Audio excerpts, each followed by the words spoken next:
Zebulun, Elon, I, the Tetragrammaton, the Lord God Most High, I do exercise thee, and do powerfully command thee, O Spirit.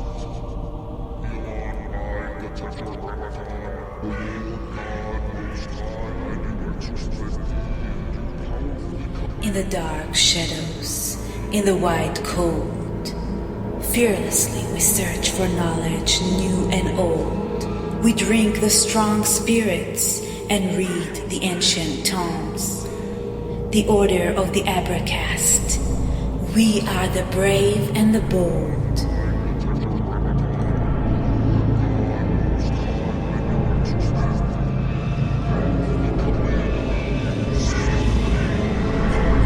Occult, history, conspiracy, and violence.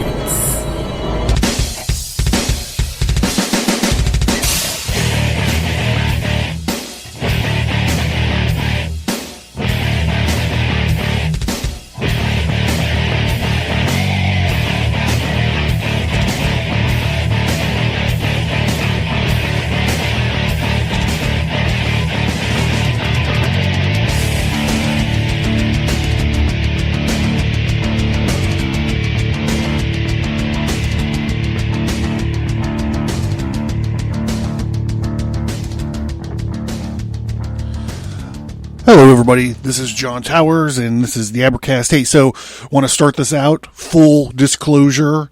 This is a bonus episode. We are not going to be talking about the occult, history. Well, maybe a little bit of history. Maybe a little bit of violence. And maybe a little bit of conspiracy. But we're not working off a book.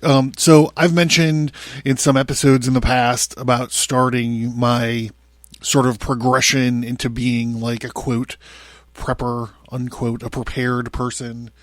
And a few listeners have reached out to me and asked me to talk about that a little bit. So I thought we would just drop a bonus episode here and talk a little bit about that. So if you don't give a fuck about it, you want to move on to the normal stuff, go ahead and do that, or hang in and listen to me talk about my sort of journey as this beginning to intermediate level prepared person, sort of my journey, how I went about doing it, and then I think we're going to do an equipment dump at the at the end. And I know that it might be weird because there's no video accompanying it, but listen, this is a podcast. It's a theater of the mind's eye, so we can get through it. But I do want to do an equipment dump about some of these things that we're going to be talking about, so I'll save that until the end. And we're just going to talk about what happened to me, how I stumbled onto this, and I think that probably, maybe not everybody, but COVID really did a number on me. So, I've talked probably before, about, my wife being bipolar, and, COVID really did a number on her, which in turn really did a number on me, and a couple, and also being in the People's Republic of Pennsylvania, we had it worse than some areas of the country. We had a tyrant egghead, that really went out of control, as far as lockdowns, what was permitted, what was not permitted, really fucked my whole world up there for, a good year and a half, 2 years, so, that's where it started, right? Before that, I had always kind of been a proto-prepper. Like, I have, like, a box of, like, emergency food in the basement, and I remember trying to, like, save up water jugs at one point in time. So it's like, it was always, like, a little bit in my DNA, but, after, Brandon got elected, and people started seeing like, oh, there's going to be this inflation, and oh, they're not letting farmers use traditional fertilizer like they normally use, and this and that, and all the other stuff. And that, coupled with my experience through the COVID lockdown, is I really was like, I need to pull the trigger on this idea and figure out the best way to do it. So two of the things that hit me the hardest during lockdown was not being able to find red meat for like two weeks maybe. Every time I ran past a grocery store, I'd go in and driving out to Walmart in hopes that they had some fucking red meat somewhere. So that really bugged me out, because I was like, holy fuck, like what am I going to do without sloppy joes?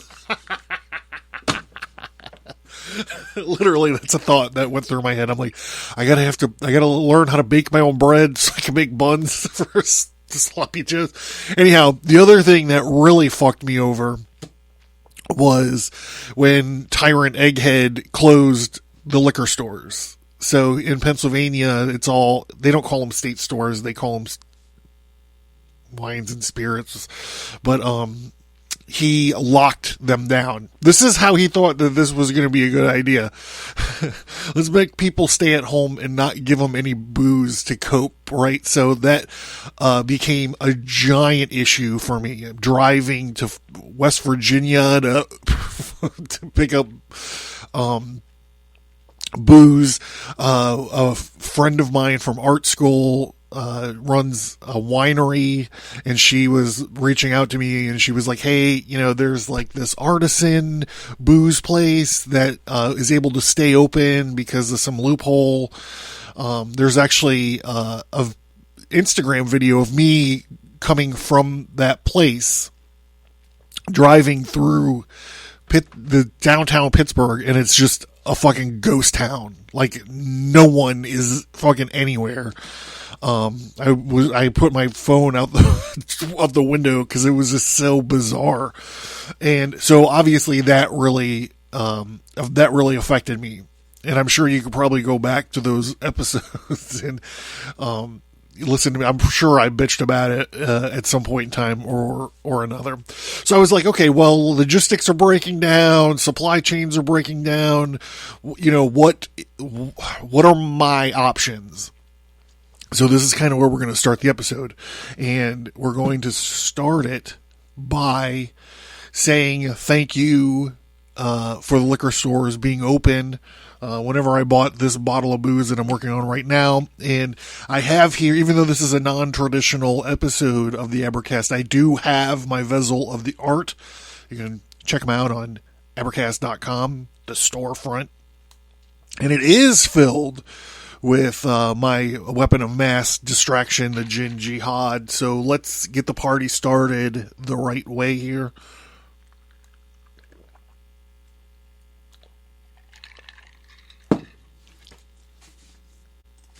So I started my journey in March of this year. So I don't want to come across that I'm saying anything with any kind of authority or experience. This is all pretty new to me. I think I did a pretty good job for what I had and what I was working with, and the time frame, and sort of where I am now and what my plans are going forward. But if I did something maybe wrong, or you have a different idea, feel free to let me know. Very humbled by this process. Very humbled, and it was interesting to find the things that I didn't know. So the way, if you listen to the podcast for long enough, you'll hear me talk about General Omar Bradley and this quote that's attributed to him, saying amateurs talk strategy and professionals talk logistics. So there's some debate whether he actually said that or not. Another way that it has been said, and I think that this has actually been in a speech that he gave, or a book maybe that he wrote, where he says, modern militaries cannot fight without a lengthy supply chain, and the success or failure of major operations can turn on the work of an anonymous logistician. Another quote a variation of the same idea is amateur study tactics, armchair general study strategy, but professionals study logistics. So I had many, if I break it down, needs according to strategy and to logistics, or tactics and logistics. I think that I use tactics in my little planning notebooks. I got notebooks every fucking place. Anyhow, I needed both, right? The tactical stuff that I had in my house, like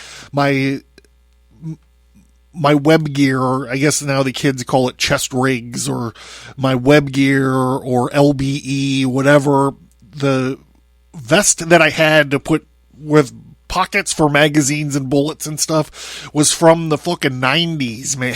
Like, it was the one that I stole from the army when I left the army. I stole my web gear. Or I think it's LBE. I think that's the official name of this version of it.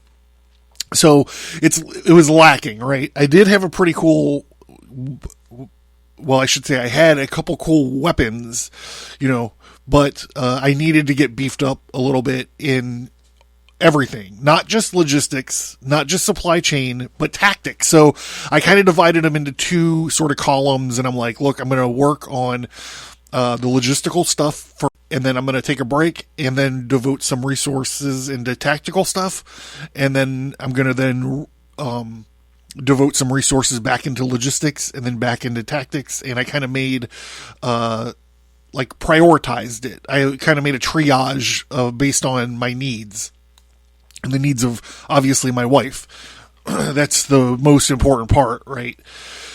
So the first logistical things that I did is, supply chain stuff. So, I bought a chest freezer. When COVID was going, I had every inch of my refrigerator and freezer just stacked, packed, and racked. Like, I had it all jammed up. And then eventually, when the lockdowns got eased back, we went back into like normal. Like, I was going to the grocery store on the way home from work every day, and or whatever, and picking up stuff for dinner. So that's all gone now. Like, that's all gone. Got a chest freezer. I bought a vacuum sealer, so everything that comes home from the grocery store gets sealed. A date gets put on it, and it gets put down in the freezer. Since this was early, this was still in March, I dedicated some time into seeds. So when the lockdowns first started in March of 2020, I built some raised garden beds. Not necessarily for like a garden, like a survival garden or anything like that. The idea was I wanted to have something for my wife to do because she was stuck at home, working from home.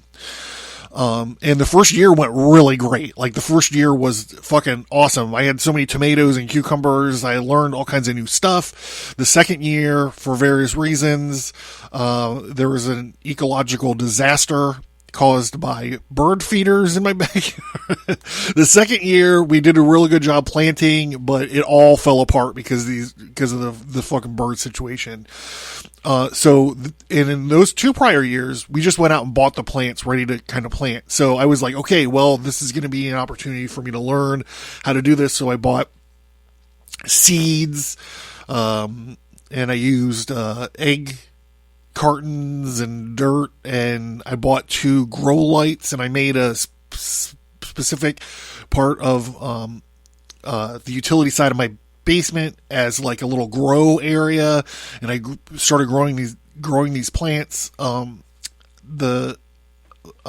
also bought a little bit more emergency food as well. So these are like good for 25 years. They're sealed. You open them up and they're like freeze dried and whatever, like MREs or something like this. So I got it like probably at this point, a couple months piled up, and those are just like hidden away. We've got to be in some bad fucking situation for Violet Corbeau to decide that she's going to eat some emergency food. So it's there are two kind of categories in my preps now for like last resort meals, and we'll get to it. But that's one of them. Is I got probably like 2 months worth of these emergency kind of food things. And then for some reason where I live, we get whenever there's like a bad rainstorm, there's a 50-50 chance that we're going to lose power for some amount of time. It's like the grid is just like weak for some reason in my kind of neighborhood, and I don't know what that's about, but usually we can just wait it out and it doesn't become a problem. However, with this new kind of prep mode, I was like, I could prep and get ahead of these power outages. So I went out and I bought these Westinghouse power packs. You can kind of plug them in and they'll charge up. And I bought 2 of them. The idea is, I'll give her one and I'll take one. It's actually on my list of things to do to get a third one. The idea is one of them should be dedicated for my CPAP machine, because I need to have power to my CPAP machine. So that's on my list, but I got 2 of them, and we used them, and whenever there's power outage, we bust them out. We can charge up our little phones. We can power fans with them. Whatever. We watch YouTube videos on our phones, just plug them in, and, whatever. So the first switch that I did for the tactical stuff is I got a security camera set up. So it's not foolproof. It is reliant on internet capability. So if the power goes out, my security camera setup is bullshit, right? So there are ways around it, and it's like on my like BOLO list, like my wish list, is to get like a Starlink internet hookup, so I could just talk right to Elon Musk's fucking satellites, and that would be it. But that's just like in the future. So this list, the security camera setup is pretty cool. I have them on a schedule to preserve the batteries and stuff, and you can just turn them on whenever you want, and then it'll record while it's turned on. So when I wake up in the morning, the first thing I do, when I'm taking my constitutional, is like flip through and see how many stray cats wander through the yard, and what the spider web's doing, like over in zone 2, is building a thing.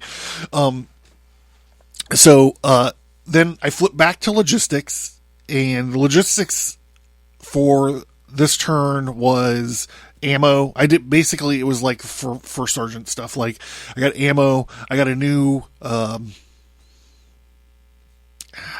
don't know, like a new, I'm just going to say, I got a new weapon, spare magazines. I got 2 new optics set up for the AR-15s in the house. And I wanted them to both be the same kind for training purposes, and also for, we can only need one kind of battery to power them. And then logistically, the other thing that I did in this round is I bought a solar panel, specifically a Westinghouse solar panel for our little power packs.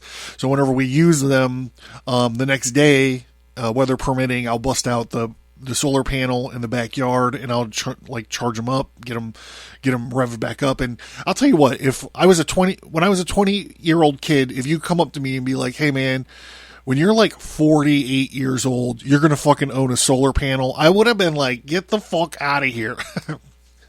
Now I'm looking at buying more solar panel get-ups anyhow. But I bought a solar panel to take care of it. So it's like a redundancy, right?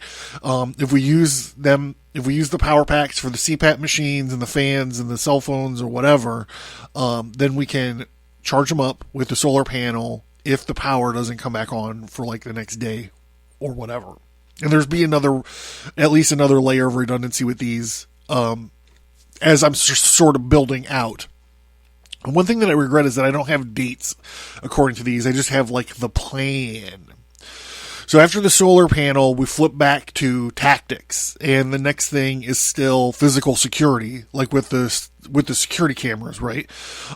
So these were security lights. I got solar powered security lights that are married up with the security cameras. That's why I was saying, that's why I was kind of laughing about in zone 2. There's a spider that keeps building his web in front of the lights, which the camera is like mounted like right under the light. So it's like catching the spider web in various states of repairing or whatever, fixing his web. So the other thing I should mention, I guess I haven't mentioned before, is I got a real small place. So storage is becoming and always has been like an issue. So luckily the cameras that I have, I didn't need to buy a whole bunch of them to cover my areas. The same thing with the security lights. I didn't need to buy a ton of them to cover my areas because, zone 1, zone 2, and zone 3 cover like and they're all pretty small, light.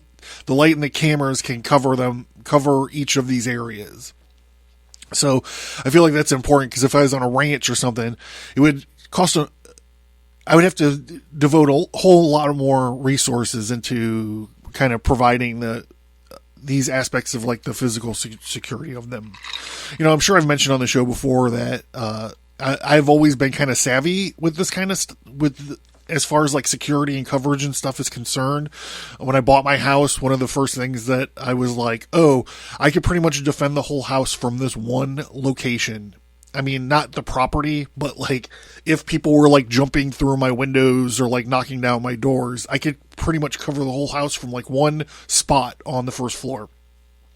So, the Army, I guess, kind of taught me that, like your lanes of engagement and all of this other kind of stuff. So anyhow, enough of this. Perimeter lights along the fence line, also along with the security lights, and those are all solar powered.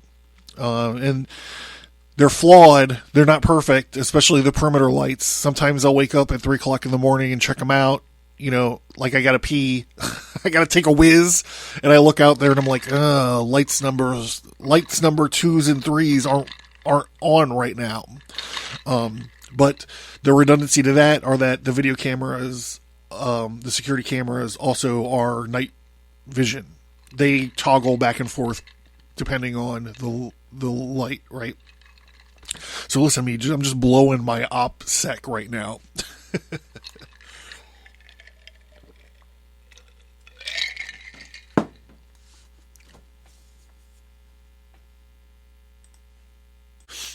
Okay, so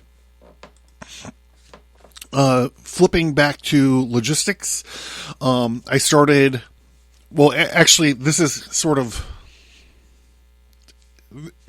It's not. This list isn't perfect, right? Because I started stockpiling food and water and that kind of stuff, and I didn't wait until this turn in the logistics. This happened as soon as I got the freezer and the vacuum sealer, right? I started working on this stuff. Food, water, I got stackable water cubes. I don't have enough water yet. Obviously, I'm never going to have enough water, but I'm behind the curve on my water. It takes a lot of water to get people through tough situations. So that's something that I'm still working on. Medical supplies. I dug out my old not my first aid bag. I dug out my old combat lifesaver bag from my time in the Army, and I started stocking that back up. Boo-boo kit stuff. Eventually I worked my way into trauma stuff, bleed stops. I'm currently on the lookout for some IVs, saline bags and tubes and things. It looks like I'm going to have to wind up getting veterinary equipment to cover these items. I don't know, unless you have a line on it. I'm finding a hard time. I'm having a hard time finding saline IV bags, the tubes, and the needles to accompany them. I probably just haven't looked hard enough. Anyhow, regular old pantry supplies, going to Aldi, stocking up on rice. I got stuff from the dollar some Dollar General or something like that. They had stuff like, so that's all like the bottom kind of the barrel sort of stuff. Batteries, propane, and here comes booze. Every time I stop at a liquor store, I buy like a case of gin, and I have like 8 places to hide it around. I'm never out of booze anymore. And the most important part of this, when you're talking about stockpiling and things, what I did is I opened up a Google Sheet. And I created a multi-tabbed Google Sheet, which is basically the inventory of all my preps in the house. And then there's like a wish list one where I'm keeping track of all the things that I'm still working on getting or whatever. So that's important because even though something's frozen doesn't necessarily mean it lasts forever. Even though you have a box of rice, in an airtight utility crate somewhere, that doesn't mean that it's necessarily gonna last forever. So, when I'm meal planning for the week, what I do is I just get in the inventory, look what I want, scroll by dates, find it, and I don't have a good enough organizational system in the freezer. So if I'm digging for stuff in the freezer, it's going to take me a long time. It's a big fucking freezer, and I don't have like a shelving unit or anything in there. Okay, so flipping back, it's the tactical turn. I start focusing on go bags and gear and EDC, which is preppers call the everyday carry. I started kind of losing control, and I got like a surgical kit. This kind of goes back into my IV, looking for saline bags. I bought laser bore sights for all of the weapons, to make sure that they're all zeroed and ranged in relations to the house and the yard. And I started paying attention to skills that I might need that I just literally didn't have. Like whenever we went camping, I'd always buy like the fire starters, like those fire logs or whatever, and it'd take me like 5 hours to get a fire going, and it was all very embarrassing. So I taught my what YouTube University and all this stuff. Like I learned like fire starting. I dug out a bunch of my old Army manuals, like my first aid manuals and so forth, and started hitting them up, and then, doing like shelter with a poncho and a tarp and all that stuff, and, working on those sort of the manly sort of things that I've sort of lost track on.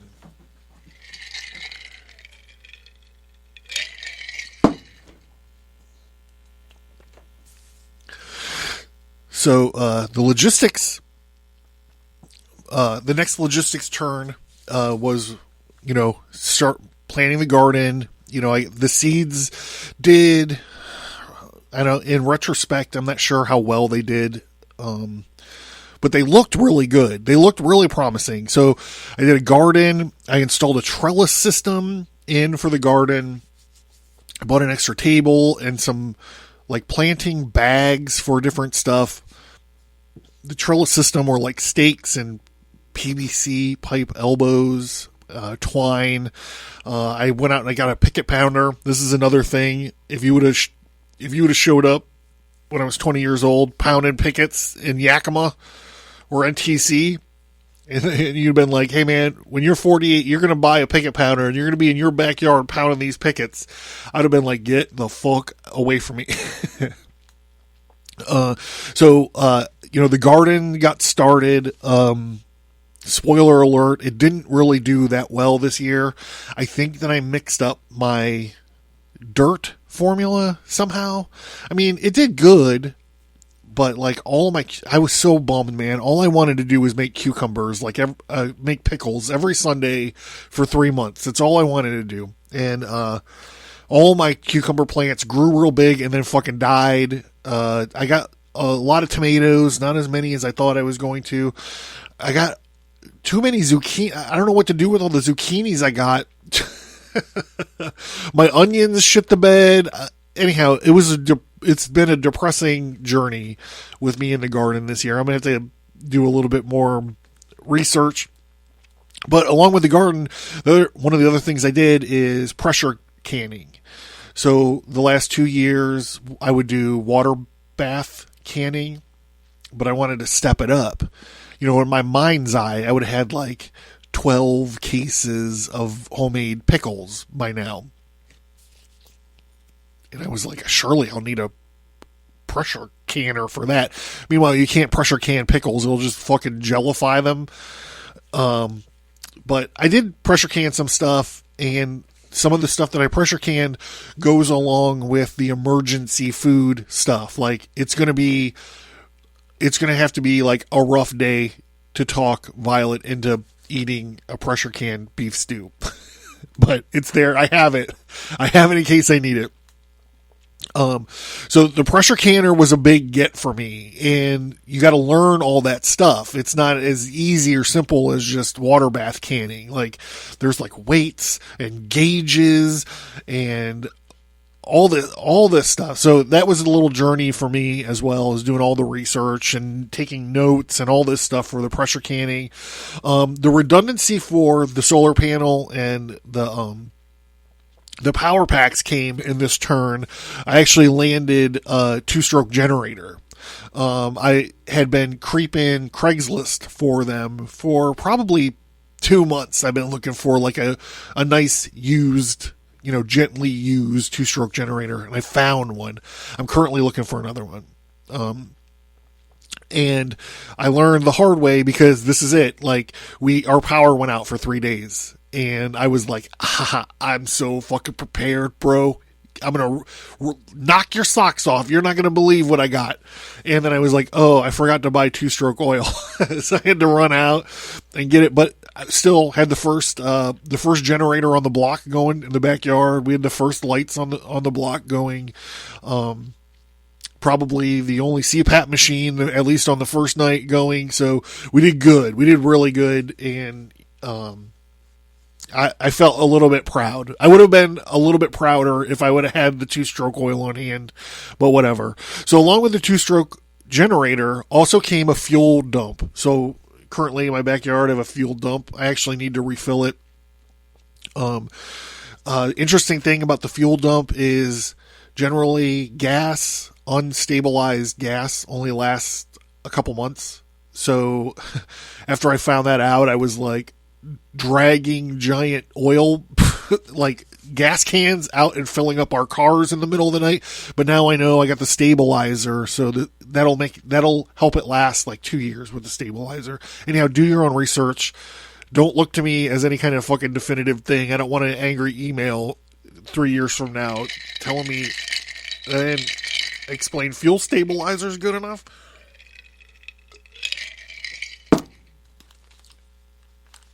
So tactics, the last sort of tactics rule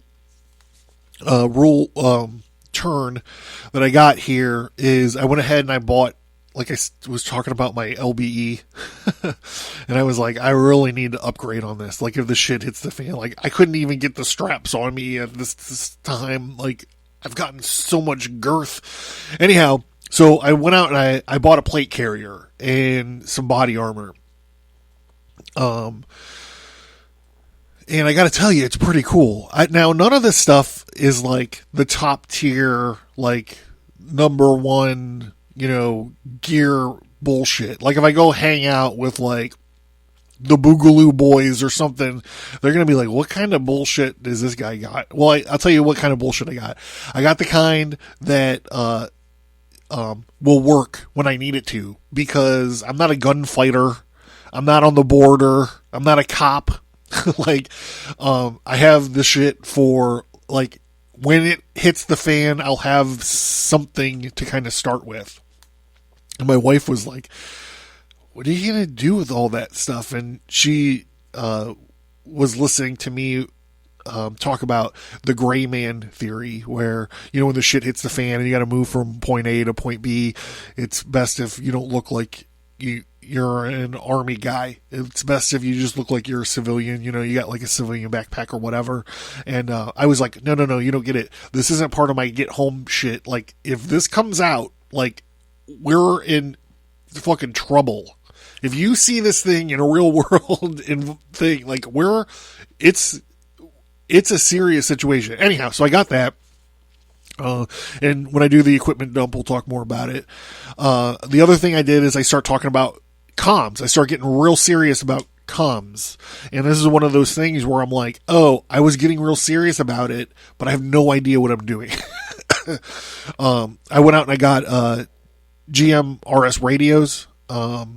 That's the General Mobile Radio Service radios. I got a license for it. Here, coming at you, WRTT349. I have all that stuff. With the GMRS radios, I have approval to use some repeaters, but I can't figure out how to program my radio for the repeaters. So I'm still working on it. The comm situation is a work in progress, and we'll talk a little bit more about it when we get to the dump, which is, coming right now. I'm going to talk about the equipment dump. The last thing, tactically and logistically, that I did, worthy of note, is American contingency. So, the government is like quadrupling the number of IRS agents it has. Every bureau is increasing the amounts of guns and bullets and shit that they have, and the amount of their agents and all this stuff. And I was listening to this dude. So when I was in the Army, we were talking about mount training, which was situational close quarter combat, urban environment training. They were about to send us to Bosnia, so we were doing mount training. Well, all that stuff in the shadow of the war on terror, all the mount training has kind of been changed or added to or edited, and they do stuff they do like room clearing and close quarter combat. It's all different nowadays. It's not the mount training. So watching videos, learning, like I'm getting updated on like how this kind of stuff works. And this guy, Mike Glover, starts talking about like, well, I have a group. It's kind of like a social media group or whatever. I don't know how to classify it, but he's like, I have a company called American Contingency, and they just labeled me a terrorist, according to this whistleblower on Project Veritas. And I'm like, American Contingency? That does not sound like a terrorist group. Well, what it is a bunch of like-minded people searching out. It's all across the country, probably the world by now. And they have these courses on GMRS radios. They have courses on all this kind of stuff, gardening, canning. They have all this shit, and you can reach out and find the folks nearest to you and all this stuff. So I went ahead and, not full disclosure at all, they're not paying me for this. They probably wouldn't even like me mentioning it on the podcast. But if you are on a prepping journey and you're like, oh, now I'm at the spot where I should find like-minded folks, that might be a good place for you to start. I don't know. Anyhow, let's get on with this equipment dump. I got all my shit right here. So the first thing that I got is my EDC. This is the everyday carry, they would call it. And this is just like a little shoulder slung little bag.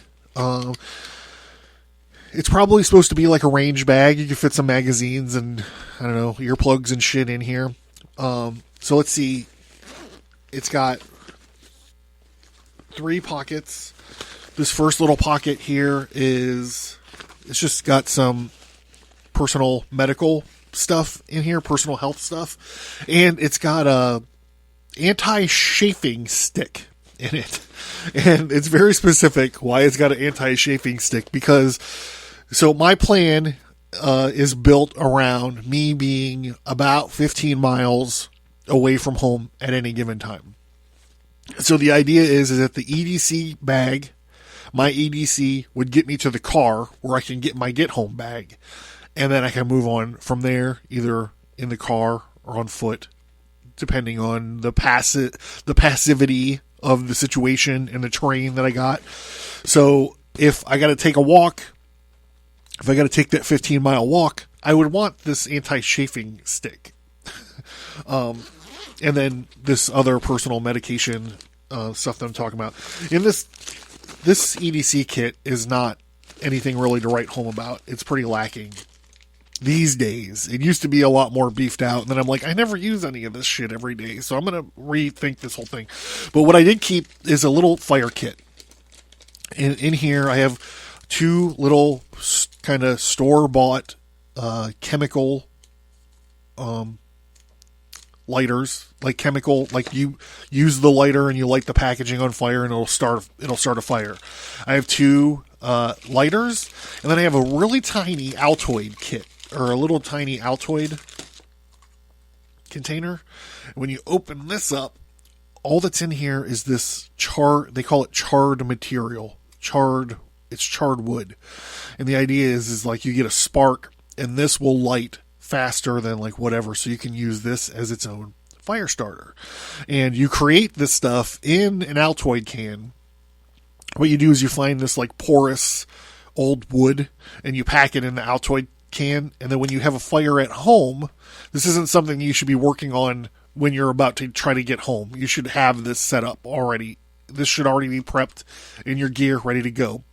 So you pack this wood in an Altoid can, and then when you have a fire at home, you just jam this in underneath the embers, and you just let it cook. And what it does is it removes the water and all this stuff, and it leaves you with like this charcoal sort of material. And you can do this with cotton. I haven't tried that yet, or whatever. So I have a little tiny Altoids can just chock full of this charred material, and it works wonderfully. So I got 2 lighters, the store-bought chemical stuff, and then I have my charred material. What else should be in here is a little tinier bag full of dryer lint, because that's another thing I've really learned to rely on when I'm trying to start fires. Is dryer lint is the shit.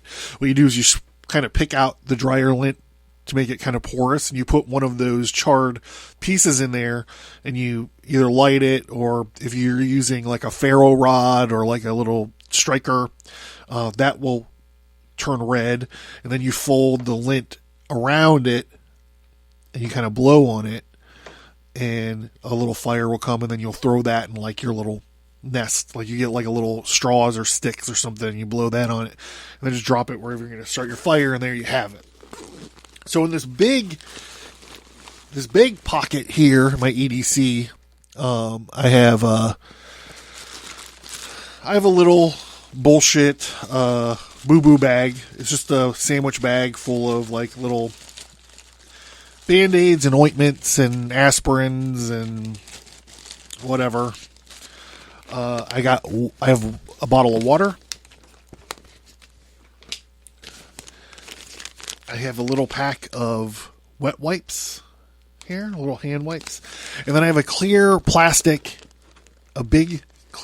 bag. It's about the size of something you could put like a laptop in if you needed to. I just have that in here as sort of just like a utility bag. You never know what you're going to need that thing and need something like this for. If you got to waterproof something quickly, or who knows, you got to have an extra bag to carry something.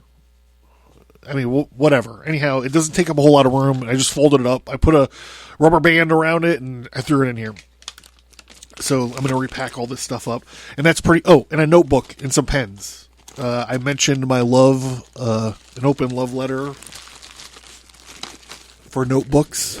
So this is what I would call my everyday carry. There should be like a lock blade knife and a multi-tool in here as well. We'll talk more about those as we go. So the next thing I have is my get home bag.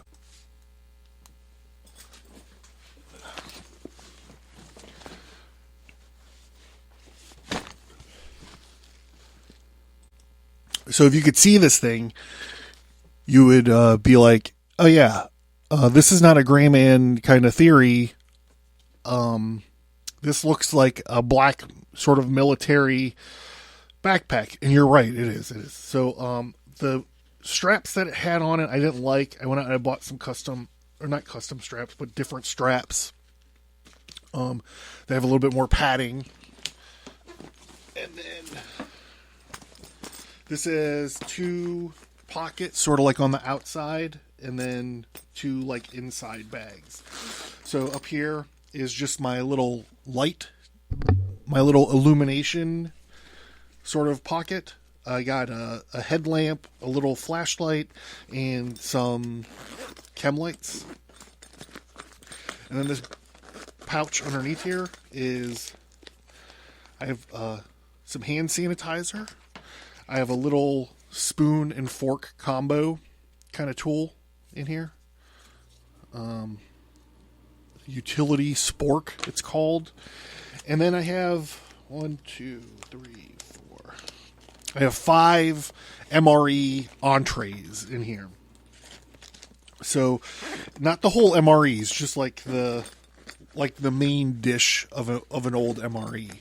So the idea is, like I said, never generally farther away from home than about 15 miles. And I could walk 15 miles in a day, in a good day. I've been known to have knee problems, back problems. So the theory is 70, these bags should last you, they should get you through 72 hours. So with 5 MRE entrees, I should be okay. I should be all right for 72 hours.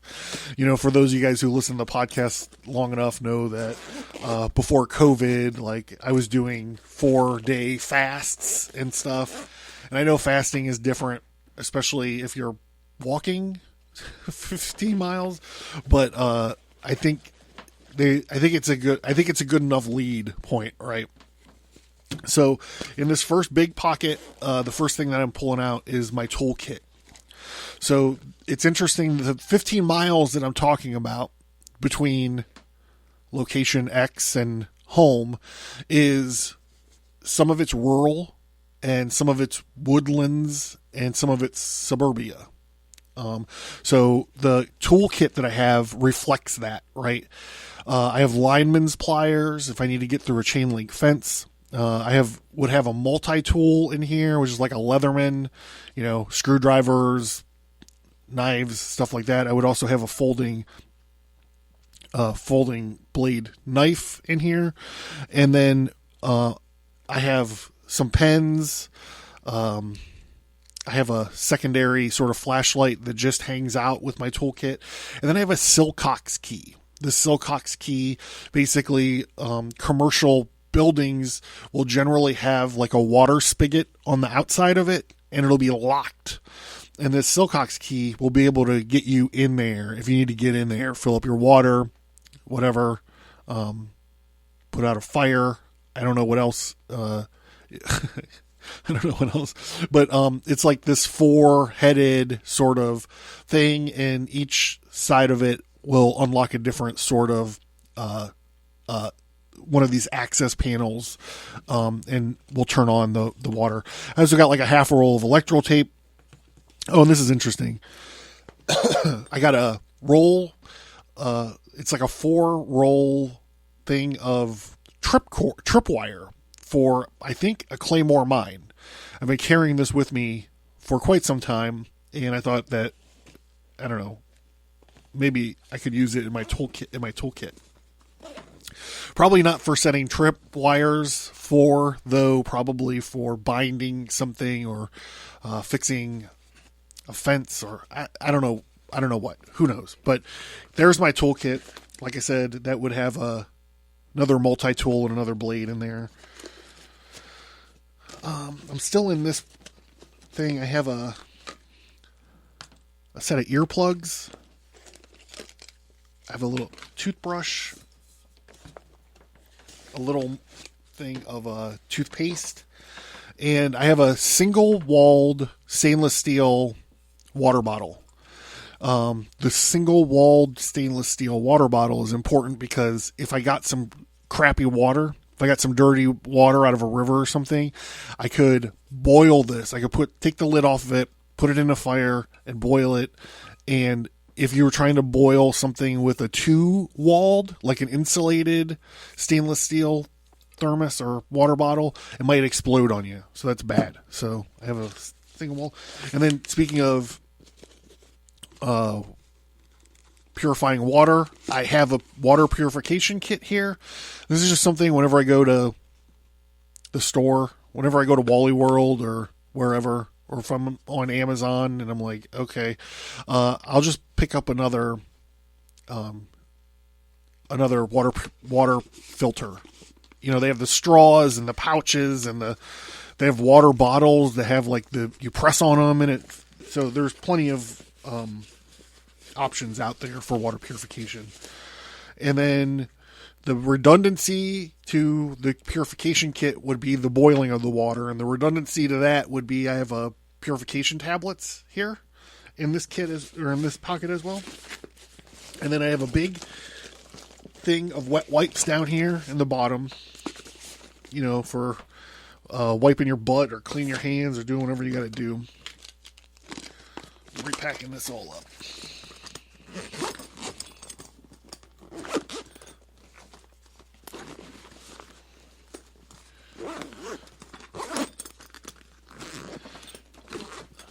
All right. In the main pouch, the first thing I pull out here is my trauma kit. So this isn't a boo-boo bag. Like those days are over. I'm not giving a shit about that stuff. This is got trauma shears. It's got super glue. It's got a little tiny flashlight that just stays with this kit. I have I have an Israeli emergency gauze pack. It looks pretty small, but when you open it up, these things just fucking like expand. The idea is just if you get cut or something, you just throw this thing in there and it'll just fill it up.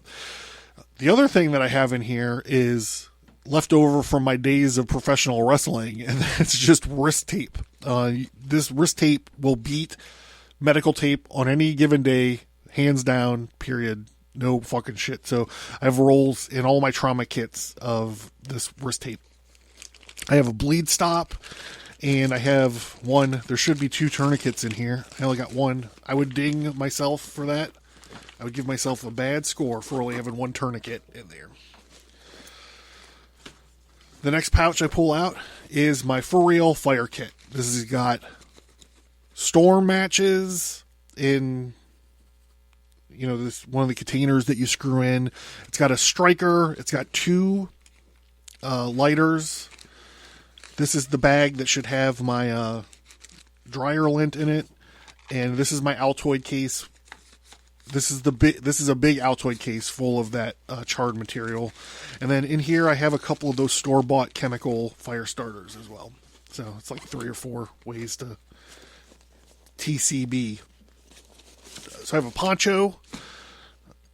This poncho is big enough to drape over me and my pack if I'm walking. You can also build a shelter with it, lean-tos, tents, whatever. There's tons of things you can do with it. I have a emergency radio here. It's got a solar panel. In this bag also is a charger for my cell phone. You can charge this thing with this crank, listen to radio, find the emergency stations, and charge your cell phone all with this thing. I need to find a littler one though. This thing takes up a lot of room. I got some underpants and socks. I have tent stakes if you're going to use your poncho, or I have a tarp here in the next pocket. So in this next pocket, I have a tarp in a contractor's bag. So you can use the poncho, the tarp, or the contractor's bag to build a tent, a lean-to, whatever. You can use either of those 3 things to sort of build a sleeping system. And so at the bottom of this, I have a ridge line, which is a spaced out, pre-set up line that you could strap to a tree, go to another tree, and use that to build your lean-to or your tent or whatever you're going to wind up doing with it. There's literally hundreds of things you could do. But it's already got the knots and stuff set up in it. So all you got to do is just set it up. I could probably get a shelter set up and I'm probably doing it slow, but I could probably get it done in 4 to 5 minutes. And that's probably slow. So every time I go camping, I bust this shit out and give it a run. So besides that ridgeline, I also have spare paracord, a mask, like a COVID, like an M95. Not for COVID, but like, I don't know, like if a volcano happens or like if 9/11 happened and all that smoke and debris was flying through the air, you could probably put that on and get some level of, whatever protection. So I have extra paracord, work gloves, M95, tent stakes, my ridgeline, and then I have a flask in here filled with gin. And it depends on how truthful you're being with yourself on any given day. This could either be a morale item, or this could be I don't want to deal with the DTs on the second day of me trying to do this walk home. this 72-hour walk. So let me just pack all this shit back in and we can get moving.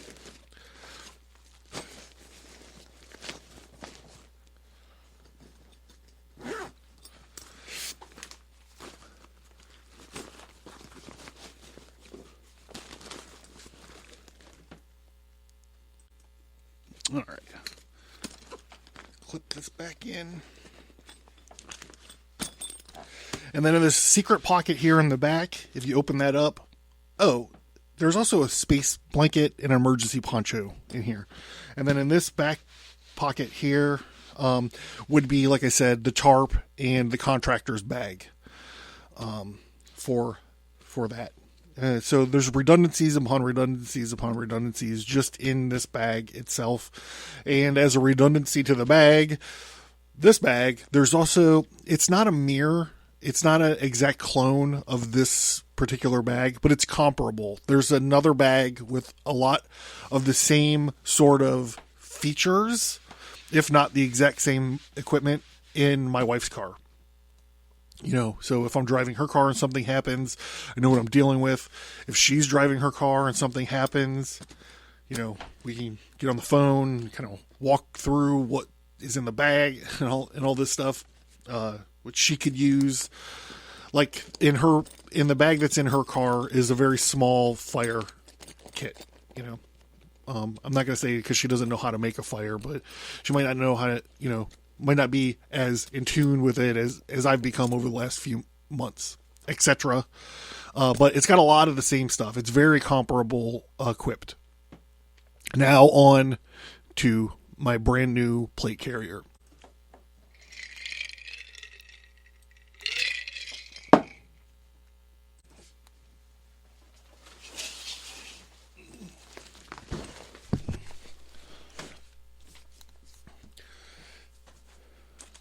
All right, so here's the plate carrier. I should have weighed this thing before I did this.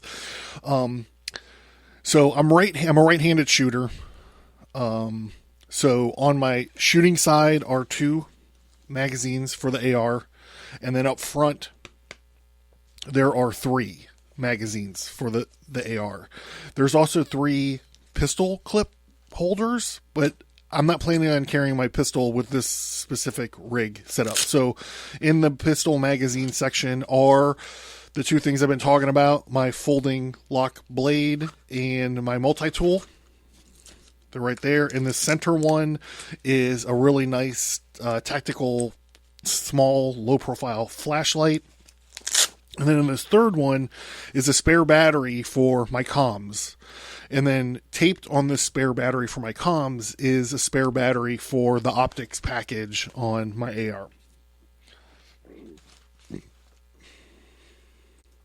So on my support side is my radio pouch. This is where my GMRS radio goes, and the antenna winds up through the front plate carrier.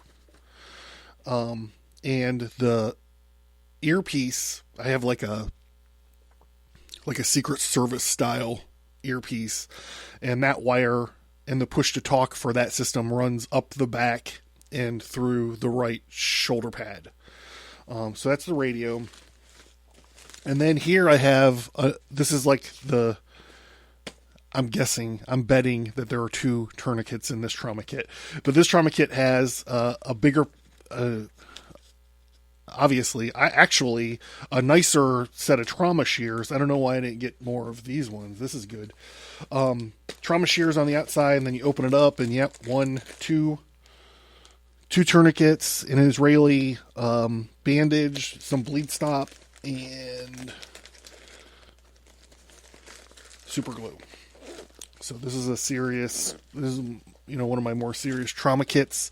It's not the boo-boo bag. On the front of this plate carrier is my carabiner this is a military grade carabiner. I got it when I was in the Army. We were training to do 1-rope bridge crossings. I believe that was on our lead up to us being deployed to Bosnia, which never wound up happening, but we were doing a lot of cool training back then, and they issued us this big carabiner for the 1-rope bridge crossing. And I kind of had this on my LBE all this time, and then when I decided to upgrade, I moved it over to this bad boy. Here I'm representing. I got the engineer castle and my little name tape here on the front. And then the last thing worthy of note is the sling I have for my AR-15 is a neck shoulder sling. So I have a connector here, and I just leave this laced through my plate carrier as well. So I just pick up the weapon, snap it in, and I'm kind of ready to go. So, I mean, that's about it. I can talk a little bit about the upcoming stuff, the things that I'm planning for, things I'm on the lookout for. I want to get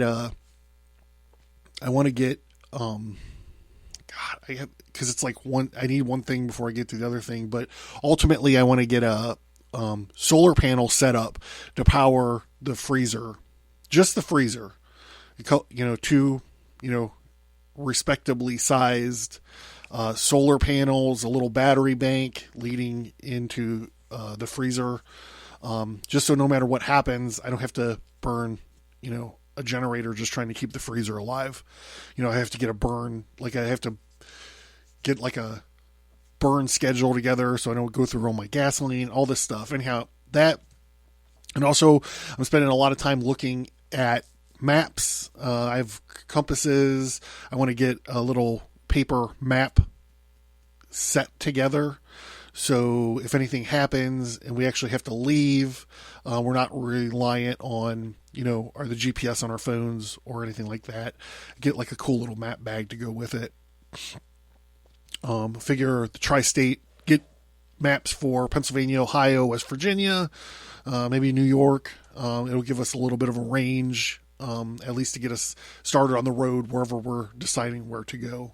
If it's not exactly what our, kind of bug out plan is. Another next little bit that I'm going to be working on is the concept of actually bugging out. So everything that we've talked about so far has basically been getting home, defending the home, getting home, physical security around the home, this kind of stuff. But I need to start talking about or thinking about what we got to do if we actually have to leave. Luckily, I've kind of been thinking about that as I've been going. So like a lot of our pantry items and so forth are already in like these easy to move sort of sealable crates, and etc. Just that kind of stuff. I have a giant rucksack. Again, I stole it from the Army when I left. It can hold a great deal of things if it's packed responsibly. So, that's kind of like my next thing is I want to do more emergency power stuff for the thing. I want to get another power pack. Keep eyeing up Craigslist for another used generator. So that's one sort of aspect to it. The next sort of aspect to it is start thinking about when we have to leave, what that's going to wind up looking like. And then there's like some tactical stuff that I want, but it's not like it's not an emergency. Like I want to tinker around with my comms a little bit more. I found some cool ear headsets, noise canceling, but you can also wire your comms into it. And I think that's really cool. Get a new push to talk system for the chest part of the plate carrier, this kind of stuff. So it's a work in progress. I'm not there. There's still plenty of stuff I got to work on. And I did not want to come off as authoritative at all. This is all sort of new to me. I feel like I have a lot to learn, and like this garden situation, I got to figure out what the fuck happened to my garden and so forth. But I guess if you are staring down the barrel of a situation like this, and I think my number one piece of advice would be to get an inventory together and just live and die by the inventory. Because it's the worst thing to do, I would imagine, than to save up all this stuff, get all these preps in place, and then just have them all time out on you because, they just sat around for too long or whatever. So that's it. I'm John. This is the Abracast. If you guys want to talk more about this stuff, please feel free to hit me up. And maybe every couple months I'll talk about what's going on next in the prepper world, and in my prepper world, the prepper world. And I guess that's it. So thank you guys, and I'll let Hilla tell you about everything else right after this. Thank you for listening, and we hope that you enjoyed the show. Please send an email or find us on social media and let us know what you think about the show. We would appreciate it if you would give us a 5-star rate and review wherever you find your favorite podcasts. You can find Stigmata Studios, graphic, novels, and comic books at Abracast.com. Welcome to the Red Archive. Get access to over 50 hours of archived episodes, more bonus audio, additional exclusive content. All this for only $1 a month. Find the link to the Red Archive at Abracast.com.